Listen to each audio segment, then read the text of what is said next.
We now, I understand, can go to Graham Phillips. I believe that we've tracked him down now by phone. Graham, can you hear me? It's Bill Dodd here in Moscow. Yes, we can see you now on screen. So tell me, you're free. How are you? What is your condition? Well, okay. What can I say? I've just been released about an hour ago. I don't know of any of my possessions at the moment. I'm in Kiev. I was taken here. Well, first of all, as you know, we stopped at Mariupol, so I was approaching the Ukrainian checkpoint block post there about 12 o'clock yesterday, midday.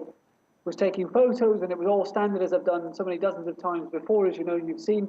But yesterday there was something a bit different. They started asking questions, interrogating me more, and then they saw that I worked for RT.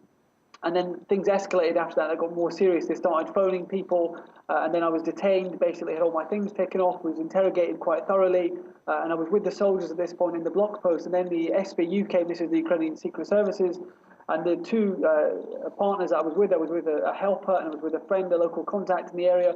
Were really quite thoroughly questioned, and it was made clear that I wasn't being released. They were both released in the day, and then I was basically taken away. This was at night. It was already late now. It was already after 9 o'clock in a police van at gunpoint, and taken to Zaporozhye again at gunpoint, and I was given a billet in barracks, in army barracks. I was taken into an army base. I was given a billet there, and I was, spoken to in quite robust terminology. There's no question that I was a prisoner. My toilet trips were. Well, hang on, just make it clear that you do speak the language. You do speak Ukrainian, so you did understand what was being said to you. Well, Russian. I speak reasonable Russian. I understood, and I'd spoken with the soldiers. I mean, what I was really interested at Mariupol, my line of inquiry there, Bill, as you know, is really what happened there on May the 9th. So I was really questioning these soldiers at the checkpoint in Mariupol, what happened on that day.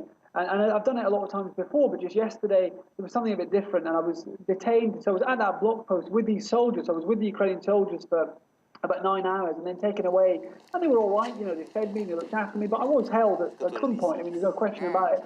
Well, at any moment, did you feel that your life could have been in danger? You're talking about being held at gunpoint. Well, it's one of these situations, Bill, if you know yourself, if you make a wrong move, then, you are in a predicament.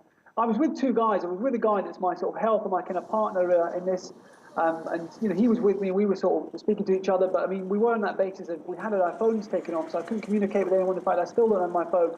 And I was with a local contact from Mariupol who'd been also helping me in my investigations there. I just come from the morgue where I've been conducting inquiries, and they were really questioned thoroughly. So then I really knew that it was going to be a situation more serious than that which I'd previously encountered, which was that I was unlikely to be released, and my taxi driver was sent away back to Slavyansk. And then the SBU man, made it clear that I was now under detention in terms of health. Why? Let's just go through this in stages. Why do you think you were arrested and being questioned in this way? You are a journalist working in Ukraine. Why were you targeted? I mean, I had a bulletproof vest on, and that for some reason triggered some sort of responses that they were telling me that I needed to have some license for this bulletproof vest and this helmet. They basically confiscated, and they did confiscate my bulletproof vest and helmet. I mean, I have to say that the soldiers were all right. I mean, I was asking a lot of questions about them. I wanted to know their participation in May the 9th, but I mean, they sort of fed me, looked after me, we kind of bantered. Did they accuse you at any stage of being a spy?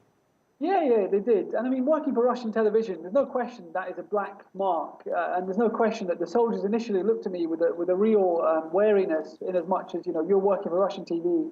What is your purpose in terms of, are you a spy? So, I mean, there's no question that I came in it very much from a disadvantage of, RT did everything, Bill. They really came to bat for me. They sent through a letter giving me full accreditation, full endorsement, but the fact of the matter is they weren't really interested in that. It was more the sticking point that I worked for RT. So I was taken to a military base in Zaporozhye in the dead of night. By the time we arrived there, it was, goodness me, I mean, the guy told me it was 100 kilometers away, but I knew it was a couple of 100 kilometers. It was a really long drive, and I was there with an armed guard who was, bringing out his weapon, sort of putting it over my legs, basically, when we were crossing through checkpoints. I mean, in terms of you asking if I felt in a dangerous situation, I mean, you know yourself that if you make a wrong move, then the gun doesn't ask a question twice. And did you think that you could have been incarcerated for a very long time? Did you think this is going to be a fairly long stretch? But I know that I've not done anything wrong here. You've seen my pieces for RT. I stand by them in terms of everything that I've done has been a piece of objective journalism based on my investigations. I've never, ever said anything that I didn't stand by, and I said exactly the same to them. They were asking me... And I mean, at times I have to say that, you know, you have been asked about verification, about the source of your, some of your news stories. Were they questioning you over that? Well, what they did was they found some clips of mine. So they were looking through the phone of my taxi driver, my partner, my helper, and they found some clips of mine that he had on that phone. And then they really knew who I was. And then when the SBU man came, he very quickly ascertained exactly who I was. He was asking me questions pertaining to quite specific details, which are such as, am I the guy that the bounty is on his head? And so there was, obviously, my concern is, are these guys going to shot me? Am I going to be handed over to... Just briefly explain, there was indeed a $10,000 bounty put on your head? What, yeah, in what, to capture you or to do something even worse? And I mean, this obviously, when you take into account of the May the 9th situation, that the primary sector came through, this is of course the neo-Nazi group in Ukraine, came through from Dnipropetrovsk, which is a city in that area of Ukraine, in the eastern Ukraine. Are you there? Oh, sorry, I thought I'd just losing you for a second. Yeah, and so my concern obviously was that are they going to turn me over to the primary sector? So when basically this question came up, and I was being asked quite specific questions about me, about my pieces, and about Crimea, that came up because I, as a journalist, went to Crimea and stood by that referendum and the validity of it and defended the validity of it. And I mean, these soldiers, to my mind, were individually okay as guys. But I mean, all right, okay. Let me quickly ask you.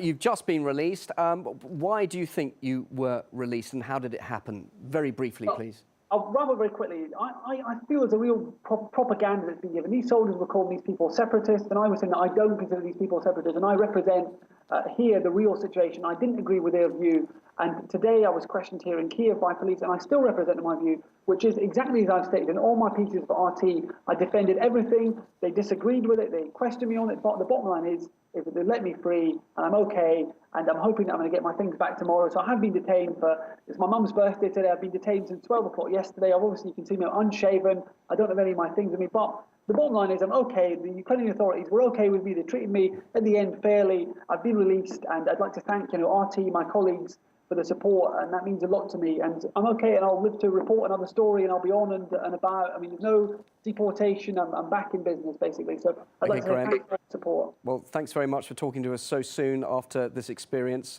We appreciate you joining us so quickly. Graham Phillips there, who's just been released by Ukrainian authorities. We'll no doubt hear more about what happened to Graham over the next day or two. Now, there are, of course,